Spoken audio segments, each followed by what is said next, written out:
In 1759, during the French and Indian War, the British laid siege to Fort Niagara. Finally, the British captured the fort, and there was a travel writer in Britain whose name was Arthur Young. And he wrote at that time, "The importance of Niagara is inconceivable. It is the key to the whole continent," because it controlled the water routes to the west. And I think a lot of people don't understand that. They don't understand how vital this area was to the history of our continent. And the heritage areas help to bring that out. Our business is to make people happy. Our business is to educate them as to the history that is here, show them the natural beauty that is here. We're not motivated by any other thing, and we're put in business just to help people enjoy the area and get to the experiences that are here. The National Heritage Area is designated because its history is so significant. It shaped the course of America. There are only 55 throughout the entire country, and Niagara Falls is one of them, and I would argue among the best. We have an amazing resource in the falls, the river, the gorge, that is going to draw people from around the world. But if you want them to understand your history, then you need to find places where that story can be told. Many of those places had not been celebrated. We need to tell our story to ourselves first, but we also need to tell those stories to the rest of the world. We want to be able to hold the millions of people that come here longer than a visit to the park. You want to be able to explain to them there's more here to see, there's more here to learn and understand about why this place is Niagara Falls. You know, it's not just a waterfall, and it's not just a casino, that there is a lot of local history, cultural history. So when the National Park Service came, they realized that there was a lot here. The Park Service recognized the ecological and national significance, but they also recognized the chapters of history that are layered on top of the natural landscape, which includes that indigenous heritage and history. It includes early European exploration. It includes the story of freedom with Harriet Tubman and the Underground Railroad. It's the advent of hydroelectric power. All those themes are all part of Niagara County and Niagara Falls. Although we're internationally known, the fact that our history touches so much of the nation's history is really unknown unless groups like the Heritage Area can bring that all to people's attention, and they've done a splendid job of doing that. We try to be the organization that roots out that story and makes sure that those voices are heard, whether that is from a funding perspective for development, or whether that is in an exhibit in a place like the new Courtyard Marriott here where we are today, whether that is through programming at Old Fort Niagara. That story is told. We've reached out, connecting Lockport, Lewiston, Youngstown, some of the far-reaching communities that really aren't even part of our heritage area. When you have a heritage area with such a rich history, it produces economic benefits because people are drawn here. And when people are drawn here, they spend money. And when they spend money, they create demand. And that demand produces a benefit of about $5.50 for every dollar that's spent to operate the heritage area. It's good that the local community can realize economic and life quality benefits because of the leadership of the Niagara Falls heritage area, but also because of the leadership and vision of Sarah Capon. Anybody that knows Sarah, she's just absolutely incredible. Sarah has been able to accomplish things that people have tried in the past to accomplish. Sarah's the first one that made it work. Sarah is truly a person that just doesn't think of things, she gets them done. She's calm, cool, and collected all the time. She has the energy of a superhero, the will and the might of the little engine that could. And I think we have a leader in Sarah Capon that is a top diplomat. She is not affected by political parties. And she's able to really go out there and learn the stories and listen to the community and emulate that really back into all of our work. She has always been kind and welcoming to all. She's just a very positive influence on the area, and we are blessed to have her in Niagara County. This certainly has been probably one of the chapters in my life where I've grown the most. You know, I am naturally introverted. What this last 10 years has actually taught me is that we need outspoken champions for Niagara and Niagara County. I've stepped into that role, and at times it was reluctantly because you're fighting against your own introvert nature, and I'm grateful for that. I'm grateful and will always be an advocate for Niagara Falls and Niagara County. I think we're able to really utilize a small team and do a lot of big and mighty things and make these projects come to life. It's incredible to see the work that they're doing that, you know, some of our brother and sister heritage areas are doing with 4, 5, 6 times the amount of staff. Even in the most bleak circumstances of budgeting wise, you know, we've been able to maintain a presence in the community, probably well beyond what our finances actually are. I think it's just a testament to the commitment of both the board and the staff and the expertise of the staff to accomplish what we have. The Niagara Falls National Heritage Area works with partners, community stakeholders to implement our management plan and do our work. The management plan does have probably more elements in there than you might suspect. Yes, it's historical interpretation, kind of museum discussions, but there is elements for transportation, there's elements for education, there's elements for art. It provided a roadmap to not only how we could be successful, but how we might be able to squeeze in there and do something differently that would unite people. And Sarah proved very adept, not just at navigating all of the potential political, bureaucratic obstacles, but also in leveraging resources in order to create the appearance of something extremely well-funded that actually, for most of its existence, was getting by on a shoestring. We kind of joke often that Sarah's copy of our Niagara Falls National Heritage Area Management Plan will end up in the Smithsonian someday. I think Sarah's copy of the plan is dog-eared and worn out and sticky notes all over it because she uses it regularly. It shows the service that Sarah and the staff have to this organization.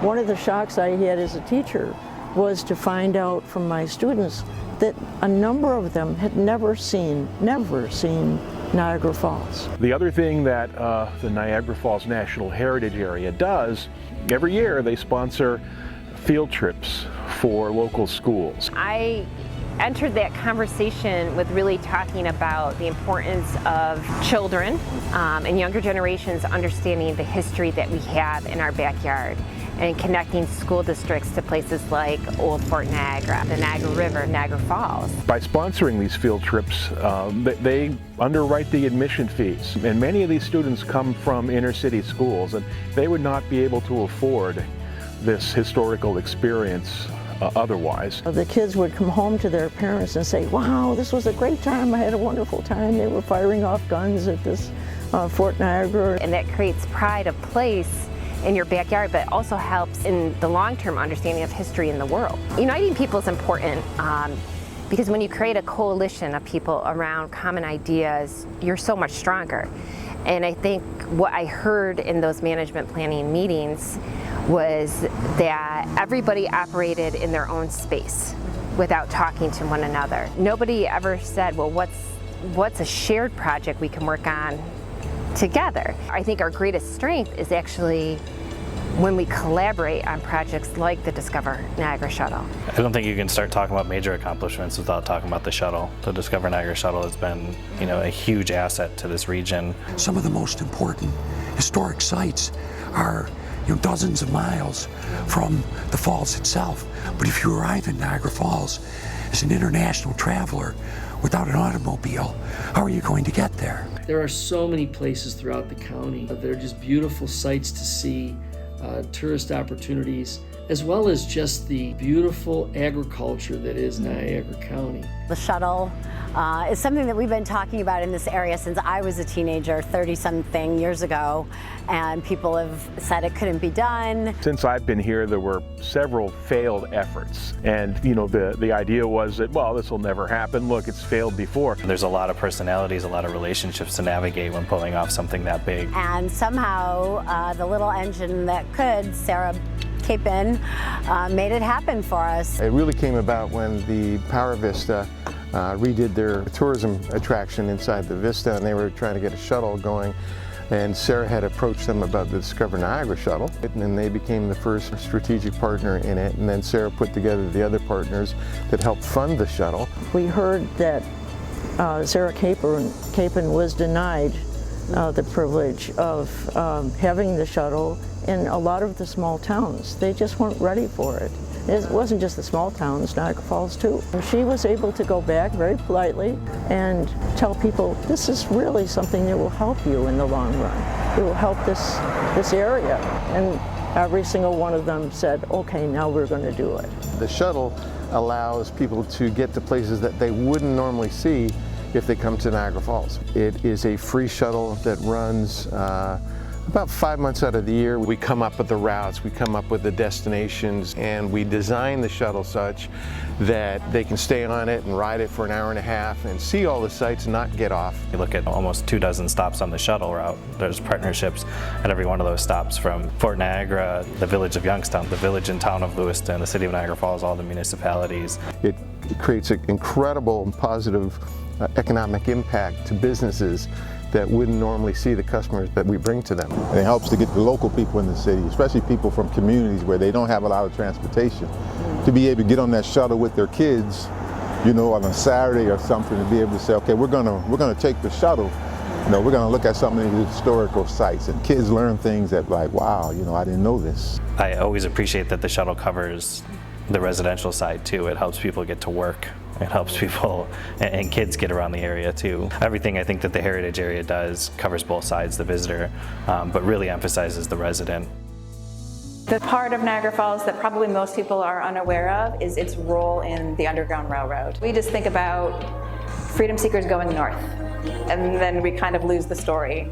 But the reality is that they came north and crossed into Canada at Niagara Falls in overwhelmingly large numbers here in this place because of our geography. What we've been able to do since I got started was really be able to build the Niagara Falls Underground Railroad Heritage Center. It was our major project.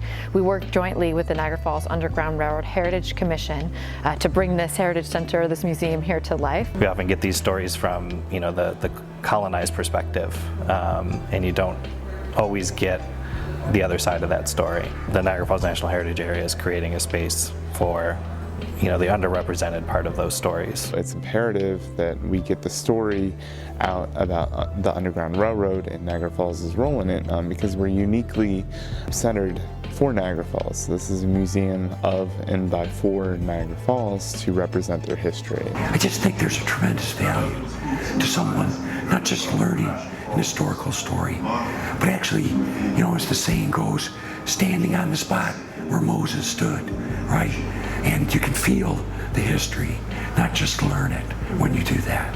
Generally, when you think of the Underground Railroad, it's kind of sad, or it's kind of fluffed up to be an adventure.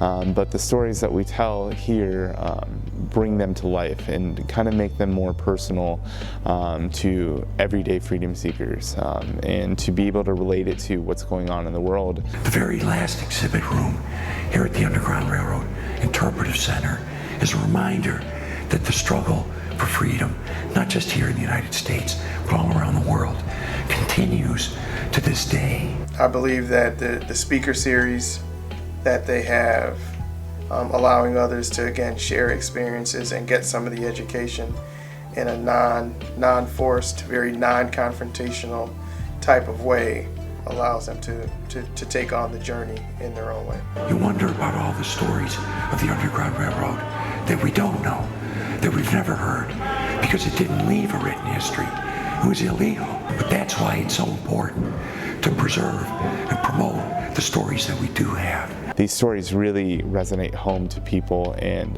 they bring something a lot more authentic than just talking about slavery. And to understand that story, you have to understand that it wasn't just blacks working together, it was blacks, white, because in order for this thing to happen, there had to be a great coalition. As a community, we have to take pride in knowing that, working together, what we can accomplish, because if they can accomplish what they did, we can make the changes we need to make in our community. One of the things that the Niagara Falls National Heritage Area has been able to do is, quite literally connect the community and those stories. So the Niagara Falls Murals Project is an example of that, where it is, again, quite literally and physically connecting a neighborhood to a main street via public art. This area of town was neglected quite a bit. It didn't look good.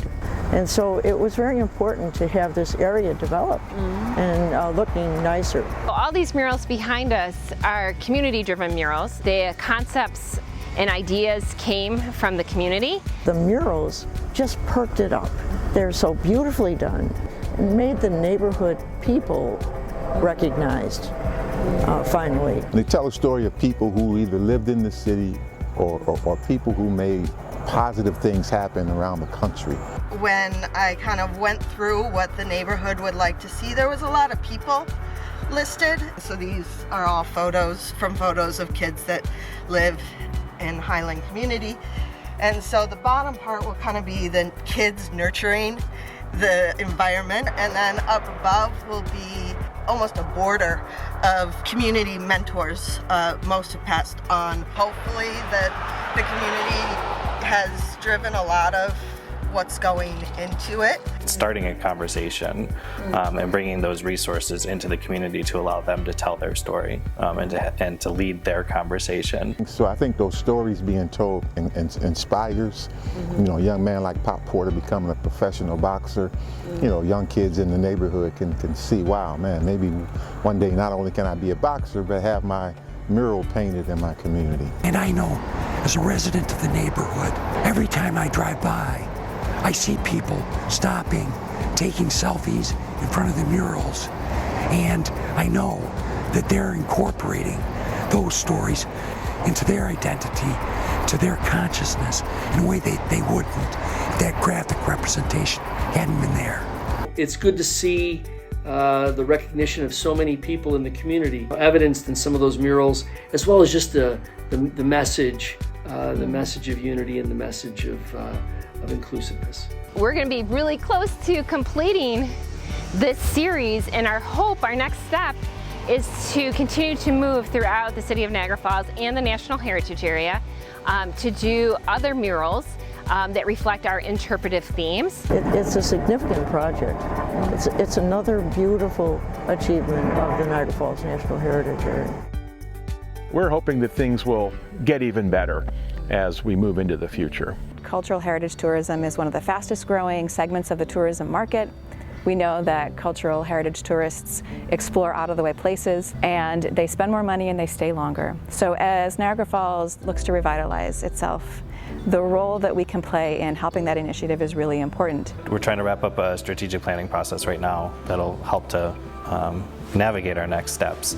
Even we know we've been around for 10 plus years. I think the work's just getting started. We'd like to have more opportunities for volunteerism, working with youth, and giving people an opportunity to really see what we do. I think one of the things I think we need to really look at is how do we expand that story, and how do we continue to build the pride in this community around that story. One thing I would like to see us do, really begin the process of putting together a campaign where we're really out in the community, getting community support, community buy-in, to begin to really tell that story. I think it took the whole community to come up with the conception of the heritage area, but without a very, very special person as its executive director, it could never have accomplished half of what it's managed to accomplish in the few short years it's been in existence. I think that we have turned the corner to become a resource for so many partners and projects that are on the horizon for Niagara Falls and Niagara County. There are plenty that are out there, and we're ready and willing to move those forward because we believe that they will continue our work, but achieve that goal of reaching our potential as an organization and also as a community.